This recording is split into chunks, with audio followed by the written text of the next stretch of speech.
ആദ്യം ഖബറിൽ നിന്ന് സൂറെന്ന നശീകരണായുധത്തിൽ ഇസ്രാഫീൽ എന്ന മലക്ക് ചുണ്ടോട് ചേർത്തു വെച്ചിരിക്കുന്ന സൂറെന്ന കൊമ്പിൽ ഊതുമ്പോ ആദ്യം ഖബറിൽ നിന്ന് എഴുന്നേറ്റ് പോകുന്നതാരാ? ഈ സമുദായമാണ്. ഖബറിലേക്ക് കൊണ്ടുവച്ചിട്ട് അവിടെ നിന്ന് എഴുന്നേറ്റ് മഹേശ്വറയിലേക്ക് ആദ്യമായി കടന്നു പോകുന്നത് ഈ സമുദായമാണ്. അള്ളാഹുവിന്റെ സുഖലോലുപ സ്വർഗത്തിലേക്ക് ആദ്യം കടന്നു പോകുന്നത് ഈ സമുദായമാണ്. കുറഞ്ഞ സമയം, കൂടുതൽ കൂലി. നമ്മുടെ വില നമ്മൾ മനസ്സിലാക്കിയിട്ടില്ല. നമ്മുടെ വില നമ്മൾ മനസ്സിലാക്കാൻ വേണ്ടിയിട്ടാണ് ഇന്നത്തെ പ്രസംഗം.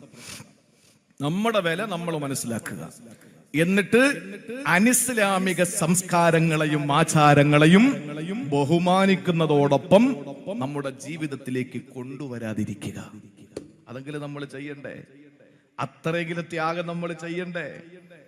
വെറുതെ കിട്ടിയതല്ലേ? വാപ്പ മുസ്ലിം, ഉമ്മ മുസ്ലിം, നീ മുസ്ലിം, അങ്ങനെയല്ലേ?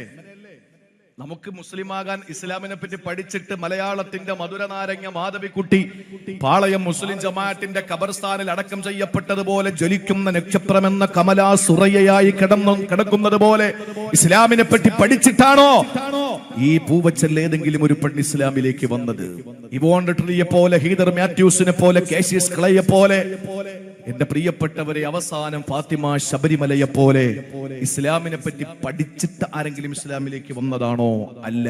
വാപ്പ മുസ്ലിമായി, ഉമ്മ മുസ്ലിമായി, മുസ്ലിം കുടുംബത്തിൽ പിറന്നു പോയപ്പോ നമ്മൾ മുസ്ലിമായി.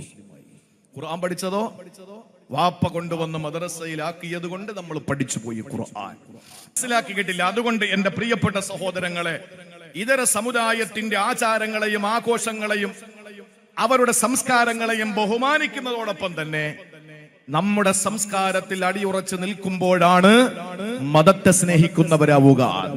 ഞാനിപ്പോ എന്നെ സ്നേഹിക്കാതെ മസൂദ് ബാക്കവിയോട് എനിക്ക് ഭയങ്കര സ്നേഹമാണ്, സജീർ ഫൈസിയോട് എനിക്ക് സ്നേഹമാണ്, അബ്ദുൽ ഹാദി ഉസ്താദിനോട് സ്നേഹമാണ് എന്നൊക്കെ ഞാൻ പറഞ്ഞാൽ എനിക്ക് എന്നെ സ്നേഹിക്കാൻ പറ്റിയില്ലെങ്കിൽ ഞാൻ എവരോട് സ്നേഹമുണ്ടെന്ന് പറയുന്നത് ശരിയാണോ? അല്ല, അല്ല, അല്ല, അല്ല. എനിക്ക് എന്നെ സ്നേഹിക്കാൻ കഴിഞ്ഞാലല്ലേ എന്റെ ഭാര്യയും എന്റെ മക്കളെയും സ്നേഹിക്കാൻ കഴിയൂ. ഞാൻ ആദ്യം സ്നേഹിക്കേണ്ടത് എന്നെയല്ലേ? അല്ലാതെ പിന്നെ എങ്ങനെ സ്നേഹിക്കുന്നു എന്ന് പറയുന്നത്? ആ സ്നേഹം വ്യാജമല്ലേ? ആ സ്നേഹം മിഥ്യയല്ലേ? ആ സ്നേഹം പച്ചക്കള്ളമല്ലേ? അപ്പൊ ഞാൻ എന്റെ മതത്തെ സ്നേഹിക്കാതെ ആരാന്റെ മതത്തെ സ്നേഹിക്കുന്നു എന്ന് പറയുന്നത് ശരിയാണോ? നിങ്ങൾ ചിന്തിക്ക്. ഞാൻ എന്റെ മതത്തെ സ്നേഹിക്കാതെ മറ്റൊരു മതത്തെ ഞാൻ ഇഷ്ടപ്പെടുന്നു എന്ന് പറയുന്നത് പച്ചക്കള്ളമാണ്. 1000 വട്ടം അടിവരയിട്ടുകൊണ്ട് പറയുന്നു അത് പച്ചക്കള്ളമാണ്. അതുകൊണ്ട് ഉമ്മത്ത് മുഹമ്മദിന്റെ വില മനസ്സിലാക്കുക. യഹൂദി നസാറാക്കള് വലിയ പണിയെടുത്തിട്ട് കുറഞ്ഞ ശമ്പളം വാങ്ങി എന്ന് പറഞ്ഞാൽ, എന്റെ പ്രിയപ്പെട്ടവരെ, നമുക്ക് അള്ളാഹു തന്ന ഭാഗ്യമാണ്. കുറഞ്ഞ സമയം, കുറഞ്ഞ കാര്യം. 5 നേരത്തെ നിസ്കാരമല്ലേ ഉള്ളൂ. ഒരു ദിവസം എന്താ പണി? നമുക്ക് ഒന്ന് ചിന്തിച്ചു നോക്ക്. 24 മണിക്കൂർ ശ്വാസം വലിച്ചു വിടുന്നു, 8 മണിക്കൂർ ഉറങ്ങുന്നു. 24 മണിക്കൂറിൽ 8 മണിക്കൂർ ഉറങ്ങുന്നു. ബാക്കി നമ്മുടെ ദൈനംദിന കാര്യങ്ങൾക്ക് വേണ്ടി നൈരന്തര്യം ഓടുന്നു. അള്ളാഹ്ക്ക് നമ്മൾ കൊടുക്കുന്നതോ 24 മണിക്കൂറിൽ വെറും 24 മിനിറ്റ് മാത്രം. അള്ളാഹ്ക്ക് 17 റക്അത്ത് നിസ്കരിക്കാൻ. പിന്നെന്താ നമ്മുടെ പണി? വർഷത്തിൽ ഒരു മാസം, അതും സുബഹി മുതൽ മഗ്രിബ് വരെ നോമ്പ് അല്ലേ? ബാക്കി നമ്മൾ എന്താ ചെയ്യുന്നത്? ഉള്ളവൻ 2.5% സക്കാത്ത് കൊടുക്കുന്നു. ഉള്ളവൻ, അതും ഉഡായിപ്പ് പറഞ്ഞിട്ട് പലരും കൊടുക്കാറുമില്ല. പിന്നെന്താ? ഹജ്ജ്, ഉംറയും. അതാരാ ചെയ്യുന്നത്? പൂവച്ചലില് ഹജ്ജിന് പോകാത്തവരുടെ കണക്കെടുത്ത് പരിശോധിച്ചു നോക്ക്. ഉംറ ചെയ്യാത്തവരുടെ കണക്ക് പരിശോധിച്ചു നോക്ക്. എനിക്ക് ഉംറ കച്ചവടമൊന്നുമില്ല കേട്ടോ, അത് ഞാൻ ആദ്യമേ പറയാം. ചില ചിന്തിക്കുന്ന ഈ കച്ചവടത്തിനുള്ളത് കൊണ്ട് ഞാൻ ആളെ കൂട്ടാൻ വേണ്ടിയിട്ടാണ്. അതിനൊക്കെ ഞാൻ നഖശികാന്ത എതിർക്കുന്ന ആളാ, ഈ കച്ചവട മൈൻഡിനെ എതിർക്കുന്ന ആളാ. എന്നൊക്കെ ഇഷ്ടപ്പെട്ടാൽ പൊരുത്തപ്പെട്ടോളി, ഇഷ്ടപ്പെട്ടില്ലെങ്കിലും പൊരുത്തപ്പെട്ടോളി. ഞാൻ പറയാനുള്ള പറഞ്ഞിട്ടേ പോകും. എന്റെ പ്രിയമുള്ള സഹോദരങ്ങളെ, ഞാൻ പറയുന്നത് അള്ളാഹുവിന്റെ തൗഫീഖ് കൊണ്ട് നമുക്ക് കുറഞ്ഞ സമയം അള്ളാഹു തന്നപ്പോൾ ആ കുറഞ്ഞ സമയം കൊണ്ട് ഇബാദത്തെടുക്കാൻ നമുക്ക് അള്ളാഹു തന്ന സമയത്തിന്റെ മൂല്യം വലിയ പ്രതിഫലം വാഗ്ദാനം ചെയ്യുന്നതാണ്. അതാണ് എന്റെ ഇന്നത്തെ വിഷയം. അള്ളാഹു നമുക്ക് വലിയ മഹത്വം തന്നിട്ടുണ്ട് പ്രിയപ്പെട്ടവരെ. നമ്മളെ തുടർന്നാണ്, നമ്മൾ വല്ലവരെയും തുടരേണ്ടവരല്ല, നമ്മളുടെ പിന്നാലെയാണ് വരേണ്ടത്. ആദ്യത്തെ ദിവസം ഏതാ? വെള്ളി, ശനി, ഞായറിൽ ആദ്യത്തെ ദിവസം ഏതാ? ഏതാ? വെള്ളി, ശനി, ഞായറിൽ ആദ്യത്തെ ദിവസം ഏതാ? വെള്ളിയാഴ്ച. ഉമ്മത്ത് മുഹമ്മദിന്റെ ശനിയാഴ്ച അതിന് ശേഷമല്ലേ? താബി അല്ലേ? താബി അല്ലേ എന്ന് പറഞ്ഞ പിൻപറ്റി വരുന്നതല്ലേ? അതാരുടെ ദിവസമാണ്? യൗമുൽ യഹൂദ്, ജൂതന്മാരുടെ ദിവസമാണ് ശനിയാഴ്ച. പിന്നെ വരുന്ന ദിവസം ഏതാ? ഞായർ, സൺഡേ. അതാരുടെ ദിവസമാണ്? യൗമുൻ നസാറ, നസാറാക്കളുടെ ദിവസമാണ് സൺഡേ സ്കൂൾ. നിങ്ങൾ നോക്ക്, നമ്മളെ താഴെ വരണം. കാരണം ഉമ്മത്ത് മുഹമ്മദിന്റെ പവർ ലോകത്തൊരു മഖ്ലൂക്കിനും ഇല്ല സഹോദര. അൻതുമുൽ അഅ്ലവൂൻ, നിങ്ങളാണ് മേത്തന്മാരെന്ന് വിശുദ്ധ ഖുർആൻ. അൻതുമുൽ അഅ്ലവൂൻ, നിങ്ങളാണ് മേത്തന്മാർ, മേൽത്തരക്കാർ. ഖുർആന്റെ ഭാഷയാണ്. മേത്താന്ന് വിളിച്ച അവന്റെ മോന്തക്ക് ഇട്ട് കൊടുക്കും. അത് ശരിയായൊരു വാക്കാണ്. ചില പദങ്ങളുടെ നിന്റെ വാപ്പാട തലയെന്ന് പറയുമ്പോ നമുക്ക് ദേഷ്യം വരും. നിന്റെ പിതാവിന്റെ ശിരസ് എന്ന് പറഞ്ഞാൽ ആർക്കും ദേഷ്യം വരുമോ? ആർക്കും വരില്ല. രണ്ടിന്റെ അർത്ഥം ഒന്നല്ലേ? പറയുന്ന ശൈലിക്കാണ് വ്യത്യാസം വരുന്നത് സഹോദരങ്ങളെ. അതുകൊണ്ട് ഉമ്മത്ത് മുഹമ്മദിന്റെ മഹത്വം നമ്മളൊന്ന് മനസ്സിലാക്കി അല്ലാഹു തൗഫീക്ക് നൽകട്ടെ. ചുരുങ്ങിയ വാക്കുകളിൽ നമുക്ക് വിശദീകരിക്കാം. നമ്പർ 1, ഉമ്മത്ത് മുഹമ്മദിന്റെ, നമ്മുടെ ഉമ്മത്ത് മുഹമ്മദ് എന്ന് പറയുമ്പോൾ മദീനയിൽ താമസിക്കുന്നവരുടെ ആരും ചിന്തിച്ചു പോണ്ട, മക്കക്കാരുടെ ആരും ചിന്തിച്ചു പോണ്ട. അതെ, കേരളത്തിലെ, ഏഷ്യാ ഭൂഖണ്ഡത്തിലെ, ഇന്ത്യ മഹാരാജ്യത്തിലെ, കേരള സംസ്ഥാനത്തിലെ, തിരുവനന്തപുരം ജില്ലയിലെ ഈ പൂവച്ചൽ എന്ന് പറയുന്ന പ്രദേശത്തെ നിങ്ങളുടെ മഹത്വം എന്താണ്? ഒന്നാമതായിട്ട് മനസ്സിലാക്കാനുള്ളത്, ആദരവായ പ്രവാചകൻ ഒരു ദിവസം തന്റെ സഹാബത്തിനോട് ചോദിക്കുകയാ. പ്രിയപ്പെട്ടവരെ, അംർ ഇബ്നു ശുഐബ് റളിയല്ലാഹു അൻഹുവിൽ നിന്ന് നിവേദനമുള്ള ഹദീസിൽ കാണാ, അല്ലാഹുവിന്റെ റസൂൽ സഹാബത്തിനോട് ചോദിക്കുകയാണ്, അയ്യുൽ ഖൽഖി അഅജബു ഇലൈക്കും ഈമാനാ. ഈ പറയുന്നത് നിങ്ങൾ സാഗൂതം ഒന്ന് കേൾക്കണേ, ചെകിട് കൊടുത്തൊന്ന് കേൾക്കണേ, നിങ്ങൾ ശ്രദ്ധയോടെ ഒന്ന് കേൾക്കണേ. പ്രിയപ്പെട്ടവരെ, നമ്മുടെ മഹത്വം നമ്മൾ തിരിച്ചറിയണം. നമ്മുടെ മഹത്വം നമ്മൾ തിരിച്ചറിയുമ്പോഴാ അതിനൊരു പവർ ഉണ്ടാവുക, അതിനൊരു മൂല്യം ഉണ്ടാവുക, അതിനൊരു ഓജസ് ഉണ്ടാവുക, അതിനൊരു തേജസ് ഉണ്ടാവുക. അല്ലാഹുവിന്റെ റസൂല് ചോദിച്ചു, അയ്യുൽ ഖൽഖി അഅജബു ഇലൈക്കും ഈമാനാ. നിങ്ങളിൽ ആർക്കാണ്, നിങ്ങളുടെ കൂട്ടത്തിൽ നിങ്ങൾ പറയ്, നിങ്ങളിൽ ആർക്കാണ് പറയാൻ കഴിയുക അല്ലാഹുവിന്റെ സൃഷ്ടികളിൽ ഏറ്റവും വലിയ ഈമാൻ ആരുടേതാണ് മക്കളെ? ചോദിക്കുന്നത് പ്രവാചകരാ. ആരോടാ ചോദിക്കുന്ന? സ്വഹാബത്തിനോടാ. നിങ്ങളിൽ ആർക്കാണ് ധൈര്യമുള്ളത്? പറയൂ. അല്ലാഹുവിന്റെ സൃഷ്ടിജാലങ്ങളിൽ ഏറ്റവും ഈമാനുള്ളത് ആർക്കാണ്? അഅജബുൽ ഈമാൻ, അത്ഭുതകരമായ ഈമാൻ ആരുടേതാണ് സഹാബ എന്ന് ചോദിക്കുമ്പോ അല്ലാഹുവിന്റെ റസൂലിനോട് അവര് പറഞ്ഞതെന്തെന്നറിയോ? ഇത് ഞാൻ നിങ്ങളോട് ചോദിച്ചാൽ നിങ്ങൾ എന്താ മറുപടി പറയുക? നിങ്ങൾ പലരുടെയും പേര് പറഞ്ഞേക്കാ. ചിലര് പറയും ബദരീങ്ങളാണെന്ന് പറഞ്ഞേക്കാ, ചിലര് പറയും അല്ല അതിനേക്കാൾ വലിയ മഹത്വമുള്ളവരുണ്ടെങ്കിൽ അവരാണെന്ന് പറഞ്ഞേക്കാ. പക്ഷെ സ്വഹാബാക്കൾ ഏക സ്വരത്തിൽ പറഞ്ഞതെന്തെന്നറിയോ? അൽ മലായിക,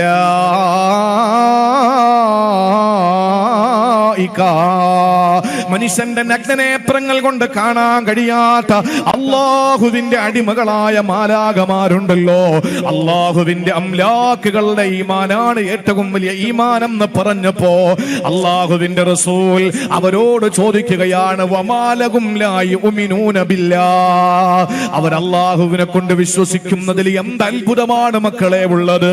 കാരണം വഹും ഇൻദല്ലാഹ്, അവരെപ്പോഴും അല്ലാഹുവിന്റെ സമക്ഷത്തിലല്ലേ, അവർ അല്ലാഹുവിന്റെ അടുക്കലല്ലേ, എപ്പോഴും ഉള്ളത് അല്ലാഹുവിന്റെ അടുക്കലല്ലേ.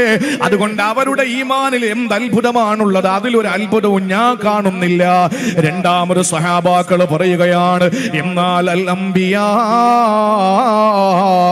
ആദം നബി അലൈഹിസ്സലാം മുതൽ അഷ്റഫുൽ ഖൽഖ് വരെയുള്ള അംബിയാ മുർസലീങ്ങളാണ്. ആ സമയത്തും അല്ലാഹുവിന്റെ റസൂൽ തിരുത്തുകയാ.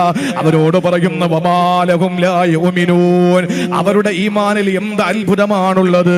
കാരണം വൽ വഹ്യു യൻസിലു അലൈഹി, അവരിലേക്ക് അല്ലാഹുവിന്റെ വഹി ഇറങ്ങി വരുന്നുണ്ടല്ലോ. എങ്ങനെ ചിരിക്കണം, എവിടെ ചിരിക്കണം, എങ്ങനെ കരയണം, എപ്പോ കരയണം, എവിടേക്ക് പോകണം, എന്ത് ചെയ്യണം, ആരോട് മിണ്ടണം, ആരോട് പറയണം, എന്ത് കഴിക്കണം, എന്ത് കുടിക്കണം എന്നല്ല അവർക്ക് യൻസിലു അലൈഹിമുൽ വഹ്യോ, ഏഴാകാശങ്ങളുടെ മുകളിൽ നിന്ന്, സപ്തവാനങ്ങളുടെ മുകളിൽ നിന്ന് വഹയിന്റെ സന്ദേശം കടന്നു വരുന്നുണ്ടല്ലോ. അതുകൊണ്ട് അതിൽ ഈമാനിൽ അത്ഭുതപ്പെടാനൊന്നുമില്ല സഹാബ. വീണ്ടും അവർ പറയുകയാണ്, എന്നാൽ ഫനഹ്നു യാ റസൂലല്ലാഹ്, അവർക്ക് പിന്നെ ആകെ പരിചയമുള്ളത് അവരെ തന്നെയാണ്. അല്ലാഹുവിന്റെ ഹബീബേ, എന്നാൽ ഞങ്ങളാണ് ഏറ്റവും വലിയ ഈമാനുള്ളവര്, ഞങ്ങളുടെ ഈമാനിനാണ് അത്ഭുതം. ആ സമയത്ത് അല്ലാഹുവിന്റെ ഹബീബ് അവരോട് ചോദിക്കുന്നു, വമാലക്കും ലാ തുഅ്മിനൂ, നിങ്ങൾക്ക് എങ്ങനെയാ വിശ്വസിക്കാതിരിക്കാൻ പറ്റുക? നിങ്ങളുടെ ഈമാനിൽ എന്ത് അത്ഭുതമാവുള്ളത്? വഅന ബൈന അൽഹുരിക്കും, ഞാൻ എപ്പോഴും നിങ്ങളോടൊപ്പം ഇല്ലേ? ഞാൻ നിങ്ങളുടെ കൺമുമ്പിലല്ലേ ഉള്ളത്? ഞാൻ എങ്ങോട്ടാ പോകുന്നെന്ന് നിങ്ങൾക്കറിയുമല്ലോ, ഞാൻ എന്താ ചെയ്യുന്നെന്ന് നിങ്ങൾക്കറിയുമല്ലോ. അള്ളാഹുവിന്റെ റസൂലിനെ ഇത്രത്തോളം നോക്കി സ്കാൻ ചെയ്ത് സ്കെച്ച് ചെയ്തെടുത്ത വേറൊരു സമുദായമുണ്ടോ? വേറൊരു നേതാവിനെ പറയാൻ പറ്റുമോ? എത്ര ദാടി രോമങ്ങളാണ് നരച്ചിരുന്നതെന്ന് പറയാൻ സഹാബത്തിന് കഴിയുന്നു. 14-നപ്പുറം 14 താഴോട്ട് രോമങ്ങൾ നരച്ചിട്ടില്ല, 21ന്റെ മുകളിലേക്ക് നര എത്തിയിട്ടുമില്ല. 14 to 21 വരെയുള്ള രോമങ്ങളാണ് തലയിലും താടി രോമങ്ങളിലും മുഖ്ബറായ മുസ്തഫായ നബി തങ്ങളുടെ തലമുടിയും താടി രോമങ്ങളും നരച്ചിട്ടുള്ളത്. ഇത് ലോകത്തേത് അനുയായികൾക്ക് പറയാൻ കഴിയും? പറയാൻ പറ്റുമോ? ലോകത്ത് ഏതെങ്കിലും അനുയായികൾക്ക് പറയാൻ പറ്റുമോ? ജൂതന്മാർക്ക് പറയാൻ പറ്റുമോ? മഹാനായ മൂസാ നബി അലൈഹിസ്സലാമിന്റെ താടി രോമങ്ങളുടെ മര ഇഞ്ചീൽ എന്ന ക്രിസ്ത്യാനികൾക്ക്, ഇഞ്ചീലിന്റെ വക്താക്കളായ ക്രിസ്ത്യൻസിന് പറയാൻ കഴിയുമോ? ശ്രീ യേശു ക്രിസ്തു എന്ന ഈസാ നബിയുടെ രോമങ്ങൾ എത്ര മരിച്ചിട്ടുണ്ട് എന്ന് അബ്രഹാമിന്റെ അനുയായികൾക്ക് പറയാൻ പറ്റുമോ? ദാവീദിന്റെ അനുയായികൾക്ക് പറയാൻ പറ്റുമോ? ഹിറ്റ്ലറിന്റെ, മുസോളിനിയുടെ, നമ്രൂദിന്റെ, ഫിർഔനിന്റെ, ഖാറൂന്റെ, ഹാമാന്റെ സകലമാന ധിക്കാരികളായ നേതാക്കന്മാരുടെ അനുയായികൾക്ക് പറയാൻ കഴിയോ അവരുടെ നേതാക്കന്മാരുടെ രോമങ്ങൾ എത്ര നരച്ചിട്ടുണ്ട് എന്ന്? ഇല്ല. എന്നാൽ മദീനയുടെ രാജാവ്, മക്കയുടെ ജേതാവ്, ഖൽബിന്റെ നേതാവ്, ലോകത്തിന്റെ നായകന്റെ ദാടി രോമങ്ങളും തലമുടിയിൽ 21-നപ്പുറത്ത് രോമങ്ങൾ നരച്ചിട്ടില്ല, 14-ൽ കൂടുതൽ രോമങ്ങൾ നരച്ചിട്ടുണ്ട്. അത് എണ്ണയിട്ട് തല ചീകി വെച്ചാൽ നരച്ച മുടി നരയ്ക്കാത്ത മുടിയുടെ മറയിൽ ഒളിച്ചിരിക്കുമെന്ന് വരെ അള്ളാന്റെ ഹബീബിനെ പറ്റി വ്യക്തമായി പറഞ്ഞ നെഞ്ചിലെ രോമങ്ങൾ വെള്ള പേപ്പറിൽ കറുത്ത മഷി കൊണ്ടൊരു നേരിയ വര വരയ്ക്കുന്നത് പോലെ എന്റെ റസൂലിന്റെ നെഞ്ചകത്തിലൂടെ ഒരു രോമത്തിന്റെ നെരുനീണ്ട വരയുണ്ടായിരുന്നു. പുരികം വില്ലൊത്ത പുരികമാണ്, പല്ലിമുട്ട നിരത്തി വെച്ചതുപോലുള്ള ദന്തനിരകളാണ്, കൈവിരലുകൾക്ക് നീളം കൂടുതലാണ്, മുകളിലത്തെ മുൻപല്ലിന്റെ ഇടയിൽ ചെറിയ വിടവുണ്ട്. റസൂലുള്ള നടന്നു വരുമ്പോ കുന്നിൻ പുറത്തു നിന്നൊരാൾ, മലമുകളിൽ നിന്നൊരാൾ താഴേക്ക് വീഴും പോലെയാണ് നടക്കുന്നത്. ഇത്ര വ്യക്തമായി പറയാ. അള്ളാന്റെ ഹബീബ് എങ്ങോട്ടാ തുപ്പിയിരുന്നത്?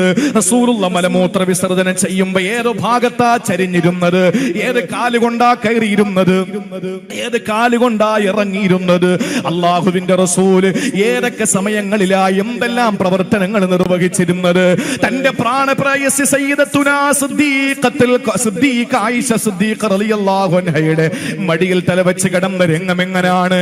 അവര് തമ്മിൽ കുളിക്കുമ്പോൾ ഒരു പാത്രത്തിൽ നിന്ന് കുളിച്ചിട്ടുണ്ടല്ലോ. ഇതെല്ലാം സുവ്യക്തമായി, സുതാര്യമായി, വളരെ സ്പഷ്ടമായി രേഖപ്പെടുത്തപ്പെട്ടിട്ടുണ്ട്. എങ്കിൽ അള്ളാന്റെ ഹബീബിന്റെ പ്രിയപ്പെട്ട അനുചരന്മാരായ സഹാബാക്കളിൽ നിന്ന് ഈ സമുദായം ഏറ്റെടുക്കുമ്പോ നമുക്കല്ലാതെ പറയാൻ കഴിയുമോ എന്റെ പ്രിയപ്പെട്ട പെങ്ങളെ? ഇല്ല. അതുകൊണ്ട് സഹാബാക്കൾക്ക് പരിചയമുള്ള അവരെ തന്നെ പറഞ്ഞു കൊടുത്തു, ഞങ്ങളാണ് ഈമാനിൽ അത്ഭുതമുള്ളത്. അല്ലാഹുവിന്റെ റസൂല് പറഞ്ഞു, കൈഫ ലാ തുഅ്മിനൂന, എങ്ങനെയാണ് വമാലക്കും ലാ തുഅ്മിനൂന, നിങ്ങൾക്ക് എങ്ങനെയാണ് വിശ്വസിക്കാതിരിക്കാൻ പറ്റുക? വഅന ബൈന അൽഹുരിക്കും, ഞാൻ നിങ്ങളോടൊപ്പം ഉണ്ടല്ലോ, പിന്നെ നിങ്ങളുടെ ഈമാനിൽ അത്ഭുതമില്ല. അവർ പറഞ്ഞു, നബിയെ പിന്നെ ഞങ്ങൾക്കറിയില്ല ആരുടെ ഈമാനാണ് അത്ഭുതകരമായ ഈമാൻ. അൽ അംലാക്കുകളുടേതല്ല, അംബിയാക്കളുടേതല്ല, സ്വഹാബത്തിൻ്റെതല്ല, പിന്നെ ആരുടെ ഈമാനാണ് അത്ഭുതമെന്ന് ചോദിക്കുമ്പോ 14 മുമ്പ് ഷഫീഉൽ വറാ നബിയു തഖലൈൻ ഇമാമുൽ മുത്തഖീൻ മുത്തഖീന താഹാ റസൂലുള്ളാഹി അവിടുന്ന് പറഞ്ഞതെന്തെന്നറിയോ? ഇന്ന അഅ്ജബൽ ഖൽഖി ഇലയ്യ ഈമാന ലഖൗമുൻ യകൂനൂന മിൻ ബഅദി, ഏറ്റവും വലിയ അത്ഭുതകരമായ ഈമാനുള്ളതാരെന്നറിയോ? അവരിതുവരെ വന്നിട്ടില്ല, അവരിനി വരാനിരിക്കുന്നതേ ഉള്ളൂ. 1400 വർഷങ്ങൾക്ക് മുമ്പ് മദീനയുടെ നായകന്റെ പ്രഖ്യാപനമാ. അതാരെ പറ്റിയാ? എന്നെ പറ്റിയാണ്. ഈ ഇരിക്കുന്ന അഭിവന്ദരായ പണ്ഡിതന്മാരെ പറ്റിയാ, എന്നെ കേൾക്കുന്ന നിങ്ങളെ പറ്റിയാ, ഇത് പിന്നീടായാലും കേൾക്കുന്ന എന്റെ പ്രിയപ്പെട്ടവരെ നിങ്ങളെ പറ്റിയാ.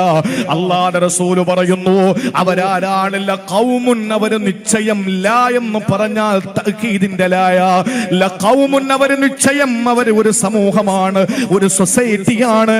യകൂനൂന മിൻ ബഅദി, അവര് എനിക്ക് ശേഷമേ വരികയുള്ളൂ. ഉള്ളൂ.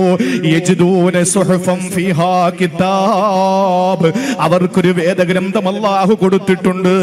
യുമിനൂന ബിമാ ഫീഹാ, അതിനകത്തുള്ളതെല്ലാം വിശ്വസിക്കുന്ന ജനതയാ, അതിനകത്തുള്ളതെല്ലാം വിശ്വസിക്കുന്ന ജനതയാ.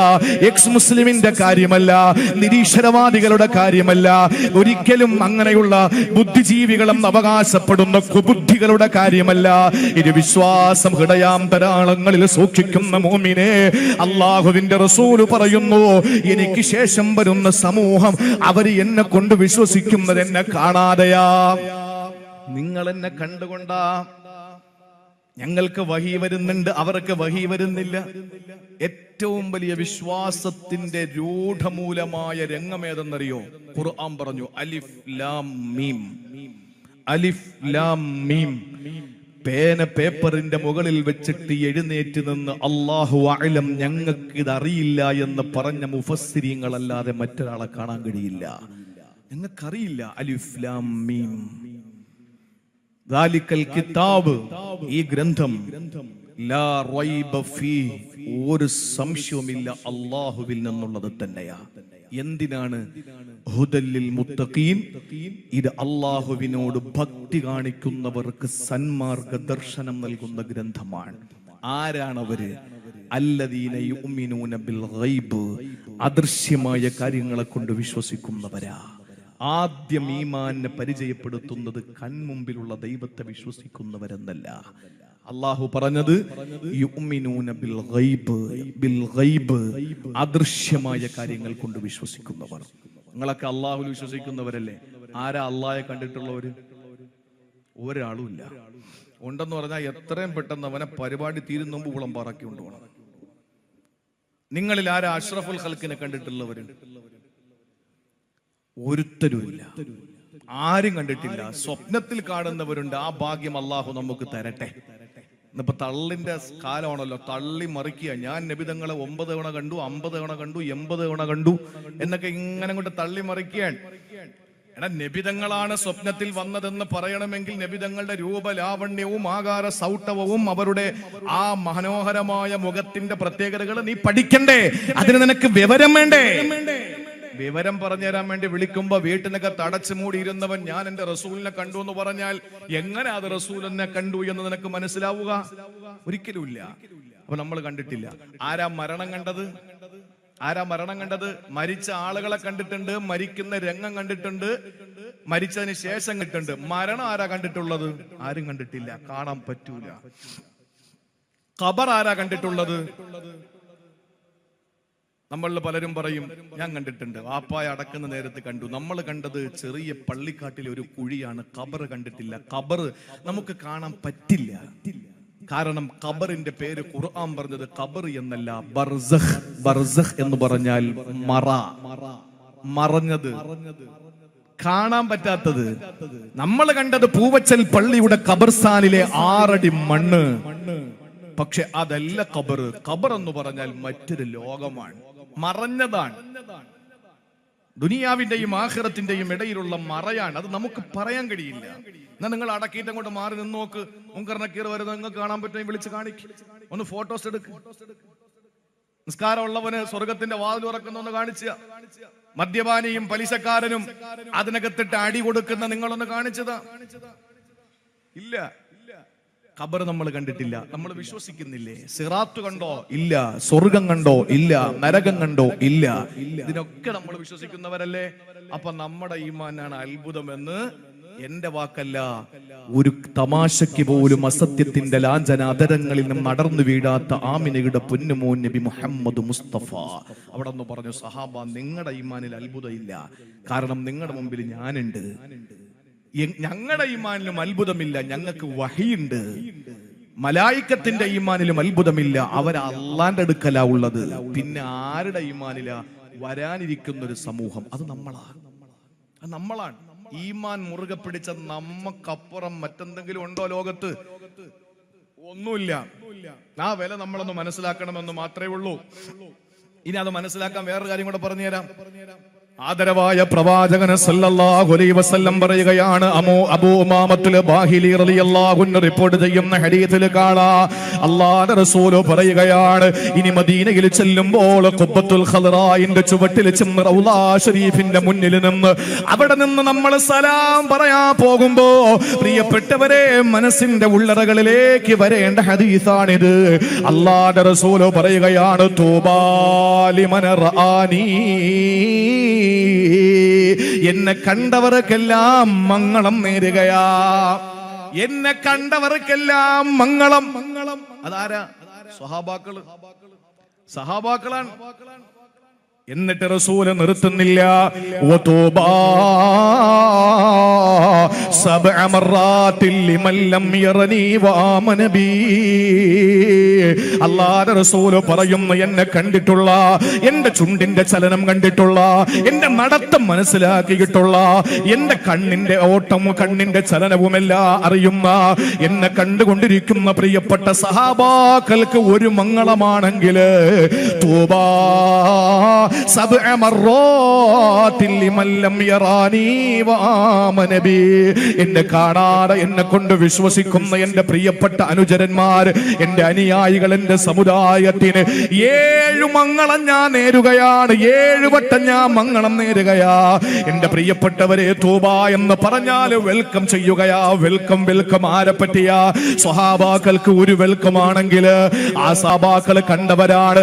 കാണാത്ത നമുക്ക് അല്ലാഹുവിന്റെ റസൂൽ പറയുന്നു 7 വെൽക്കം ചെയ്യുകയാണ്, 7 മംഗളം നേരുകയാണ്. 7 സമയങ്ങളിൽ അല്ലാഹുവിന്റെ റസൂൽ പദവി കൂട്ടിയിട്ട് നമുക്ക് പറയുകയാ. ഇതാരിൽ നിന്ന് വ്യത്യസ്തമായി പറഞ്ഞതാണെന്നറിയോ സഹോദരങ്ങളെ? ഒരു ഹദീസ് കൂടി ഞാൻ റളിയല്ലാഹു അൻഹുവിൽ നിന്ന് റിപ്പോർട്ട് ചെയ്യുന്ന ഹദീസാണ്. ഇമാം മുസ്ലിം റഹിമഹുല്ലാ പറഞ്ഞതാ. നമ്മുടെ മഹത്വം അറിയണം. ഇൻഷാ അല്ലാഹ് അവസാന ഭാഗം ഈ ഉമ്മത്തിന്റെ നാശം കൂടി ഞാൻ പറയും. അപ്പോഴേ വിഷയം ഫിറ്റാവൂ. ഈ ഉമ്മത്തിന്റെ മഹത്വം എങ്ങനെ? ഈ ഉമ്മത്തിനെ നാളെ റസൂലുള്ള തിരിച്ചറിയാനുള്ള മാർഗം എന്ത് പറയും? ഈ ഉമ്മത്തിന്റെ നാശം ഏതാണ് അതും പറയും.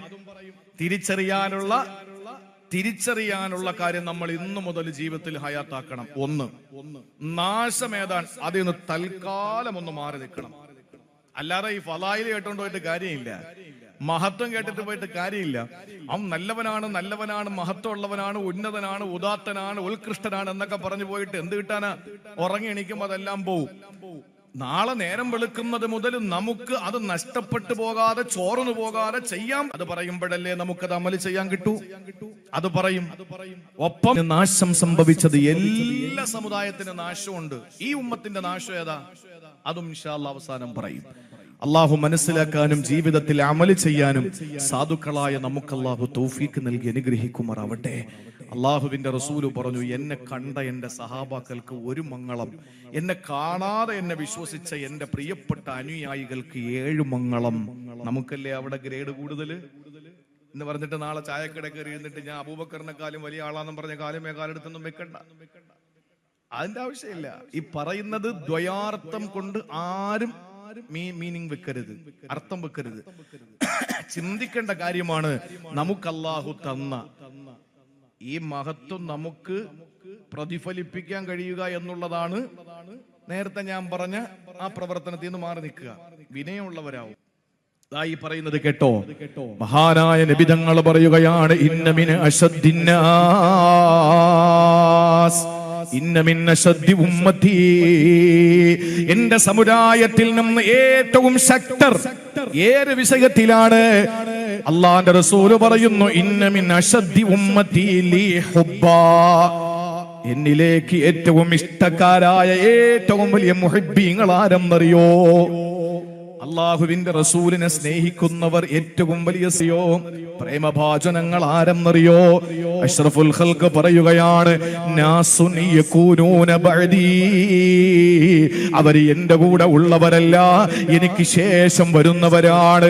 യവദ്ദു അഹദുഹും ലൗ റആനി ബിഅഹ്ലിഹി വമാലിഹി.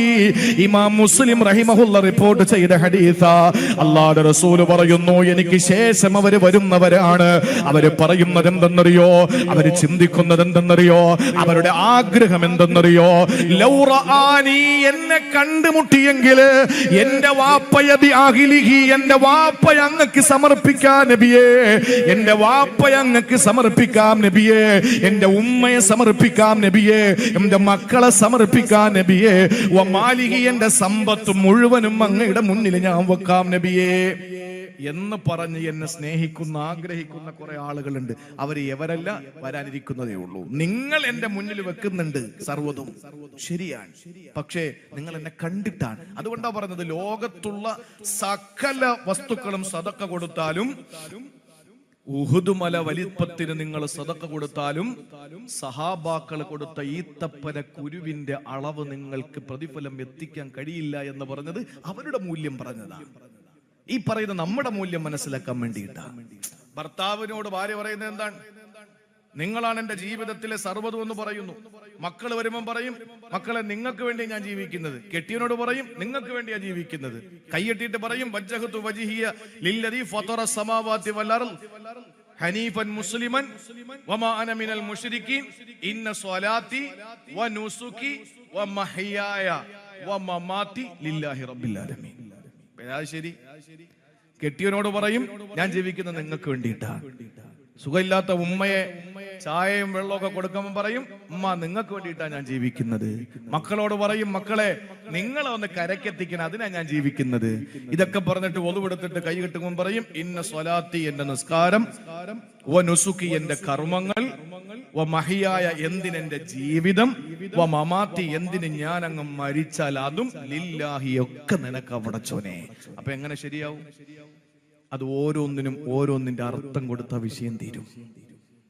സഹാബാക്കളെ പറ്റി ഉമ്മത്തിനേക്കാൾ, ഈ സമുദായത്തിനേക്കാൾ വലിയ ഉയർച്ചയുള്ള സഹാബത്തിന്റെ ധീരമായ അവർക്ക് കൊടുത്ത പ്രതിഫലങ്ങളെ പറ്റിയിട്ടൊക്കെ പറഞ്ഞിട്ട് ഹദീസുകൾ നമ്മുടെ മുമ്പിലുണ്ട്. പക്ഷേ അത് അതിന്റെ വിലയ്ക്കും അതിന്റെ കാര്യങ്ങൾക്കും വേണ്ടി നമ്മൾ എടുക്കുമ്പോഴും നമുക്ക് അല്ലാഹു തന്ന പവർ എന്താണെന്നറിയോ? എന്നോട് ഏറ്റവും കൂടുതൽ സ്നേഹമുള്ളത് എന്നെ കാണാത്ത ഒരു സമൂഹമാണ്. അവരാഗ്രഹിക്കുന്നത്, പടച്ചോനെ ഞാൻ എന്റെ റസൂലിനെ കണ്ടിരുന്നെങ്കിൽ വാപ്പായ ഉമ്മായ സമ്പത്തും മക്കളെ ഒക്കെ കൊണ്ടുവന്ന് നബിതങ്ങൾക്ക് സമർപ്പിക്കാൻ കഴിയുമായിരുന്നു എന്ന് അവരെ ആഗ്രഹിക്കും. അങ്ങനെയുള്ള എന്നോട് സ്നേഹമുള്ള ആളുകളാണ് ഏറ്റവും കൂടുതൽ എന്നെ സ്നേഹിക്കുന്നത് എന്ന് ആദരവായ നബി മുഹമ്മദ് മുസ്തഫ. അത് ആരെ പറ്റിയാണ്? നമ്മളെ പറ്റിയാണ്, നമ്മളെ പറ്റിയാണ്. അപ്പുറത്ത് നിൽക്കുന്നതാരാ? സഹാബത്ത്. ഏത് സഹാബത്താ? അള്ളാഹുവിന്റെ റസൂല് വഫാത്താകുന്ന ഘട്ടം വന്നപ്പോൾ, സഹോദരങ്ങളെ, റസൂല് വഫാത്തായി എന്ന വിവരമറിയുമ്പോ അബ്ദുല്ലാഹിബ്നു സയ്യിദ് റളിയല്ലാഹു തആല അൻഹു, അബ്ദുല്ലാഹിബ്നു സയ്യിദ് റളിയല്ലാഹു തആല അൻഹു അള്ളാഹുവിന്റെ ഹബീബ് വഫാത്തായി എന്ന വാർത്ത അറിഞ്ഞപ്പോൾ ആകാശത്തിന്റെ അധിപനായ പടച്ചവന്റെ മുന്നിലേക്ക് കരങ്ങൾ നീട്ടുകയാ. എന്നിട്ട് ദുആരക്കുകയാണ്, അല്ലാഹുമ്മ അദ്ഹിബ് ബസ്വരി ഹത്താ ലാ അറാ, അല്ലാഹുമ്മ അദ്ഹിബ് ബസ്വരി, പടച്ചവനെ എന്റെ കണ്ണിന്റെ കാഴ്ച തിരിച്ചെടുക്കണേ അല്ലാ. എനിക്ക് കണ്ണിന്റെ കാഴ്ച വേണ്ട റബ്ബേ, കാഴ്ച തിരിച്ചെടുക്കണേ അല്ലാ. ഹത്താ ലാ അറാ ബഅദ ഹബീബി അഹദാ, ഹബീബില്ലാത്ത ഭൂമി എനിക്ക് കാണണ്ട, അല്ലാഹുവിന്റെ റസൂലില്ലാത്ത മണ്ണ് എനിക്ക് കാണണ്ട, എന്റെ ഹബീബ് ജീവിച്ചിരിക്കാത്ത മണ്ണിൽ എനിക്ക് ആനന്ദിക്കണ്ട എന്ന് പറഞ്ഞിട്ട് മരണസമയത്ത് എന്റെ കഴിച്ചെടുക്കണേ എന്ന് ദുആരുന്ന അബ്ദുല്ലാഹിബ്നു സയ്യിദ് റളിയല്ലാഹു അൻഹു മറുഭാഗത്ത് നിൽക്കുമ്പോ അല്ലാഹുവിന്റെ റസൂൽ പറയുന്നു, എന്നെ ഏറ്റവും കൂടുതൽ സ്നേഹിക്കുന്നത് അവരല്ല, അവരുടെ സ്നേഹം തന്നെയാ. പക്ഷെ എന്നെ സ്നേഹിക്കുന്ന ഏറ്റവും വലിയ സ്നേഹാതിരിക്കുന്ന എനിക്ക് ശേഷം വരുന്ന ഒരു സമൂഹമാ. അവരാഗ്രഹിക്കുന്നു, പടച്ചവനെ റസൂലുള്ളാഹിന്റെ കാലത്ത് ജനിച്ചിരുന്നെങ്കിൽ എന്റെ വാപ്പയും എന്റെ ഉമ്മയും എന്റെ സമ്പത്തും എന്നെ തന്നെ സമർപ്പിക്കാൻ കഴിയുമായിരുന്നല്ലോ, എന്നെ തന്നെ അങ്ങ് സമർപ്പിക്കാൻ കഴിയുമായിരുന്നല്ലോ എന്ന് ചിന്തിക്കുന്ന എന്റെ പ്രിയപ്പെട്ട അനുയായികളാ. ഇതാണ് പ്രിയപ്പെട്ടവരെ സ്നേഹത്തിന്റെ രീതി അല്ലാഹുവിന്റെ റസൂല് പരിചയപ്പെടുത്തുന്നത്. മഹാനായ ബിലാൽ റളിയല്ലാഹു തആല അൻഹു രോഗം വന്ന് മരിക്കാൻ കിടക്കുകയാ. ആ സമയത്ത് മരണാസന്നനായ ബിലാൽ റളിയല്ലാഹു അൻഹു, കറുത്ത ബിലാൽ, സഹോദരങ്ങളെ, മഹാനായ സയ്യിദുനാ ബിലാൽ, ഇസ്ലാമിന് കറുപ്പിനോട് വെറുപ്പില്ല, ഇസ്ലാമിൽ അയിത്തമില്ല. സഹോദരങ്ങളെ, ഇസ്ലാമിൽ അങ്ങനെ ഒരു അയിത്തം നമ്മൾ കണ്ടിട്ടില്ല, കാണാൻ പറ്റില്ല. കറുത്തവനും വെളുത്തവനും ചുമന്നവനെല്ലാം ഒരുപോലെ തന്നെയാണ്. അറബിയും അനറബിയും ഒരുപോലെ തന്നെയാ. സഹോദരങ്ങളെ, ബിലാൽ റളിയല്ലാഹു തആല അൻഹു ഈ ലോകത്ത് നിന്ന് വിട പറയാൻ അടുക്കുന്ന സമയത്ത് തന്റെ പ്രിയപ്പെട്ട ഭാര്യ അടുത്തു വരികയാണ്, പൊട്ടിക്കരയുകയാ. എന്നിട്ട് അവര് നിലവിളിക്കുകയാണ്, വാ ഹുസ്നാ, എന്തൊരു ദുഃഖമാണ്, സഹിക്കാൻ പറ്റുന്നില്ല. എന്റെ പ്രിയതമൻ എന്നെ വിട്ടു പോവുകയാണല്ലോ, എന്റെ പ്രിയതമൻ ഈ ലോകത്ത് നിന്ന് വിട പറയുകയാണല്ലോ. വാ ഹസനാ, എന്തൊരു ദുഃഖമാണ് എന്ന് പറഞ്ഞുകൊണ്ട് ഭാര്യ നിലവിളിക്കുമ്പോ മരണാസന്നനായ കിടക്കുന്ന ബിലാൽ തങ്ങളെ വാതുറക്കുകയാ. അവിടുത്തെ നാവ് ചലിക്കുകയാ. അവിടുത്തെ ചുണ്ടുകൾ നാവിനെ സഹായിച്ചുകൊണ്ട് ശബ്ദം പുറത്തേക്ക് വരികയാ. എന്താണെന്നറിയാ, ഭാര്യ ശ്രദ്ധിച്ചു.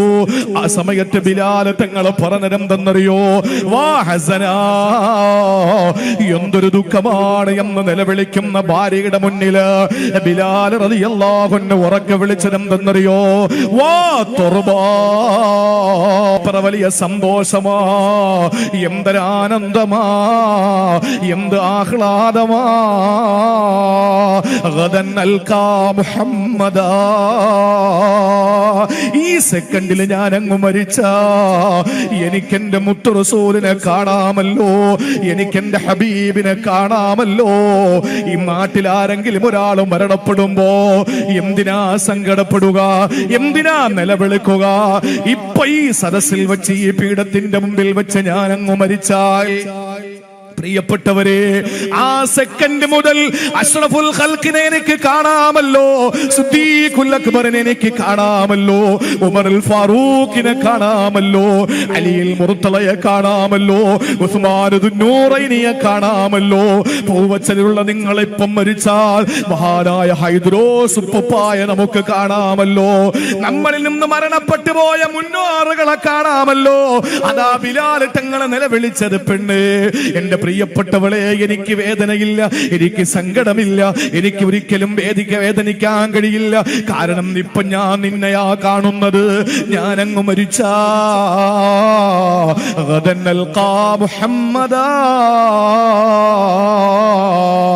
എനിക്കെന്റെ മുഹമ്മദ് നബിയെ കാണാമല്ലോ. ഇത് പറഞ്ഞിട്ട് സന്തോഷം രേഖപ്പെടുത്തിയിട്ട് കണ്ണടച്ച ബിലാൽ റളിയല്ലാഹു അൻഹുവിന്റെ സ്നേഹം മറുഭാഗത്ത് നിൽക്കുമ്പോ എന്റെ റസൂൽ പറയുകയാ, ഇന്ന മിന്ന ശബ്ദി ഉമ്മത്തി ലീ ഹുബ്ബാ, എന്നോട് ഏറ്റവും കൂടുതൽ പ്രണയം വെച്ചതാരെന്നറിയോ, എനിക്ക് ഏറ്റവും കൂടുതൽ സ്നേഹം ആരോടെന്നറിയോ, നാസുൻ യകൂനൂന ബഅദീ,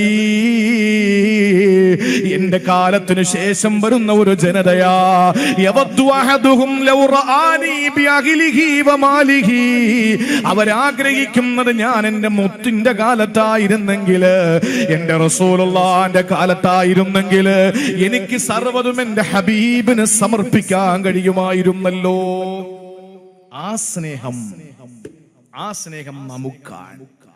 ആ സ്നേഹമുള്ളത് നമുക്കാണ്.